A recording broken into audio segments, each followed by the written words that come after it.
Hi there, Mr. Sutton here, bringing you the Pre-Cal Honors 3-8 Part 1 homework solutions on polynomial and rational inequalities. To graph this inequality, let's start by getting critical values. So that'll be things that make this whole thing 0 or undefined. Well, it's a polynomial, so only 0 at this point. Since it's already factored, let's just figure out what zeros out each factor. So we have roots at -4 for this first parentheses, and also +5 for that second one. All right, let's go ahead and put those on a graph. So here's my number line, and since I have no equals in my inequality, both of these roots are going to give me open dots. So I have an open dot at -4 and also at +5. Now I'm going to test something on each interval and see if this comes out positive or negative. So before -4, let me test out something like -5. Plugging that into my factored form here.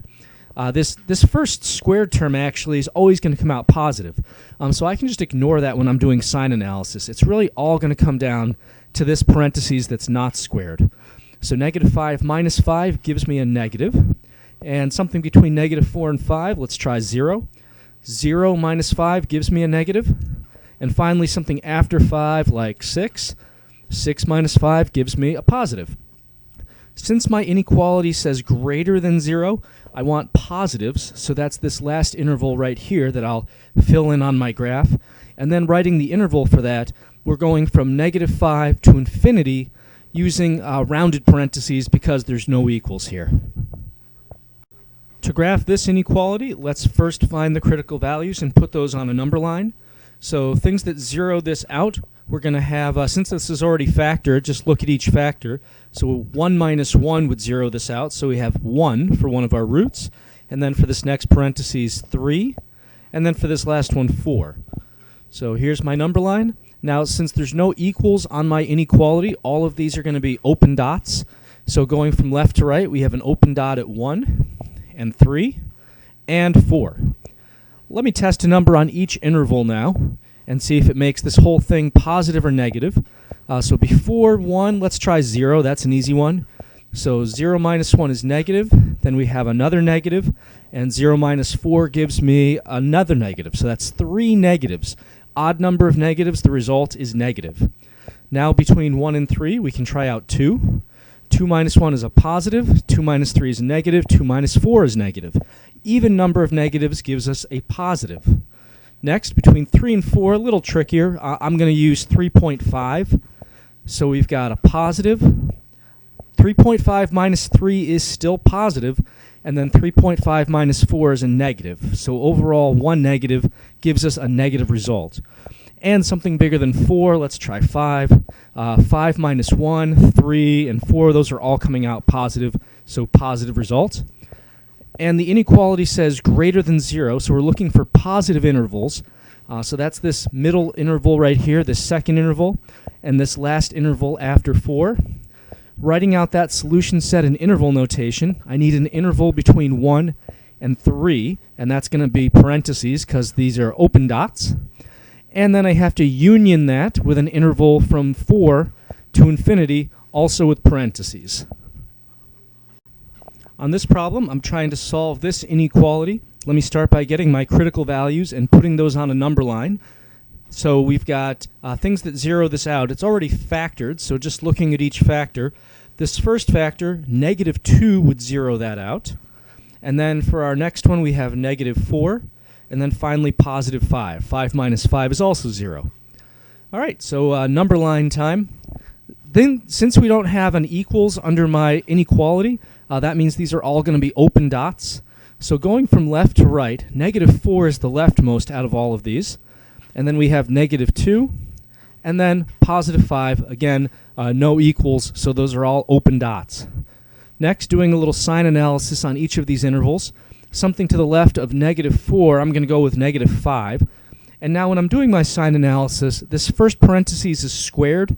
It's always going to give me a positive result no matter what I plug in. So I'm just going to ignore it and focus on these other two parentheses that are not squared. So plugging in -5, -5 plus 4 is going to be negative. -5 minus 5 is also negative. Even number of negatives, 2 negatives gives me a positive. And now between -4 and -2, we've got -3. So that'll be a positive followed by a negative if I plug that in. So that's negative result because we have one negative. Now between negative 2 and 5, we can try out 0. 0 plus 4 is positive. 0 minus 5 is negative. 1 negative, overall negative. And then after 5, we'll do 6. 6 plus 4 is positive. 6 minus 5 is positive. All positives gives me a positive. For my inequality, I have greater than 0 going on here, so that means I want the positive intervals. So that's this interval over here on the left and over here on the right. And then writing that down in interval notation, I've got this left interval going from negative infinity, comma, negative 4, parentheses, because we either have infinity or no equals.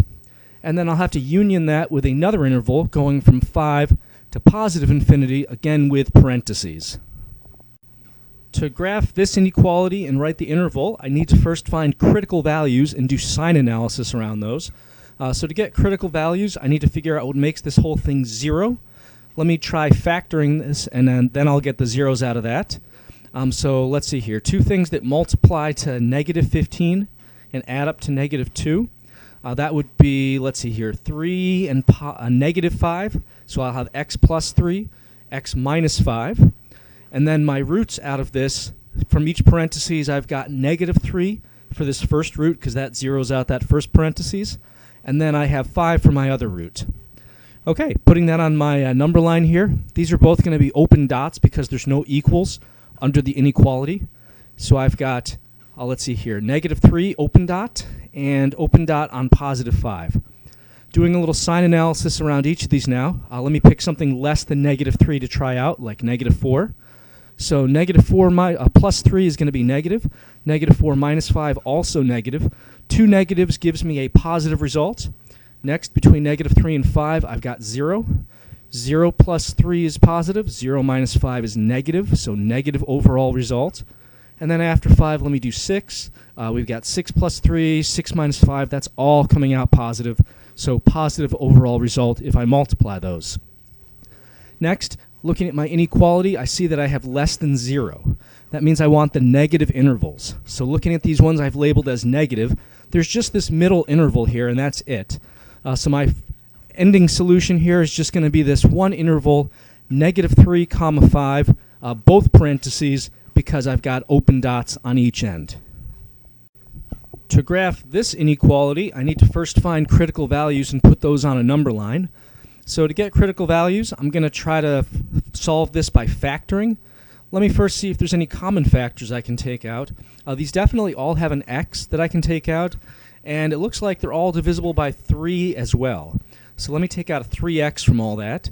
That'll leave me with an x squared minus 2x, and then 144 divided by 3, let's see here, that's going to be something with an 8 on the end. I think it's going to be 48. Yep. So let me go ahead and factor that stuff inside. Things that multiply to 48 and add up to negative 2. Let's see, 1 and 48, 2 and 24, 3 and 16. None of this is working. 4 and 12. Nope. 6 and 8. Well, positive 6 and negative 8 adds up to negative 2. So let's use that. So I still have my 3x, and I also have an x plus 6 and an x minus 8. All right, now that I've got this fully factored, I can go through and just figure out what zeros out each factor to find my roots. So for this 3x factor, 0 is going to zero that out. And then for the x plus 6, we have negative 6. And for the x minus 8, we have positive 8. Putting those on my number line now, I notice that I have an equals under my inequality. That means I have to include these roots in my solution. So these are all going to be solid dots. Going from left to right, we have a solid dot on negative 6. And then 0 is the next one. And then 8 is our last one. Okay, let me do a little sign analysis around each of these. So something to the left of negative 6, let's do negative 7. Plugging that into each of these three factors. 3 times negative 7 is negative. Negative 7 plus 6 is negative. Negative 7 minus 8 is negative. 3 negatives, odd number of negatives, gives me a negative. Next, between negative 6 and 0, let's do negative 3. So we've got a negative. Negative 3 plus 6 is a positive. Negative 3 minus 8 also is going to be negative. So 2 negatives gives me a positive. And then between 0 and 8, I think 1 works out. So we got 3 times 1 is positive, 1 plus 6 is positive. 1 minus 8 is our only negative there, so negative overall. And then after 8, we've got 9. And this is going to give us a positive, positive. 9 minus 8, still positive. All positives gives us a positive. Now I see here that we have less than 0, so we're looking for negative intervals. That would be this one on the left here, and also this third interval. Writing out our solutions, this first interval we can write as negative infinity, comma, negative 6. Infinity always gets a parentheses. The negative 6 needs a bracket, though, because this is a solid dot. So bracket negative 6. And then we'll have to union that with this other interval between 0 and 8. And each of those are going to get brackets because those are solid dots.